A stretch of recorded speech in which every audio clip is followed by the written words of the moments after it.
Assalomu alaykum azizlar, yaxshimisizlar, charchamayapsizlarmi? Bugun 13-iyun 2025-yil, bir oy oldin bu dalamizda video qilgan edim. Piyozimizni ko'rsatib, hozir shu dalamizdaman, ko'rsatmoqchiman. Bu bir oy oldin ko'rsatgan videoyimni xuddi o'sha joyi.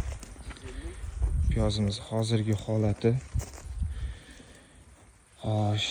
sal qalinlashdi, piyozimiz sal siyrak edi. Yonidan yangi chiqarganlari, yangi chiqqanlari ham bor. Endi chiqayotgan kechikkan ko'chatlar ham bor. Bu yoqqa bugun 150 kilodan Ammafus septik, 100-150 kilo taxmini. Bir marta shiraga qarshi kimyoviy vositalar bilan ishlaganmiz. Bundan tashqari o'shanda o'toq bo'lgan edi, yana bir marta o'toq qildirganmiz. Hozir undan keyin mana o'tlar yana yetishib kelyapti. 2 marta o'toqdan chiqdi. Bu piyozimiz eng yaxshi joylardan biri. Pastdagi joyimiz sal orqada. Pastda u hozirgi holati shunday. Piyozimiz bu yoqda o'tlar o'sib qolgan, sal siyrak joyi bor. Bizda hozircha shular. Bizni kuzatib boring, qo'llab-quvvatlashni unutmang.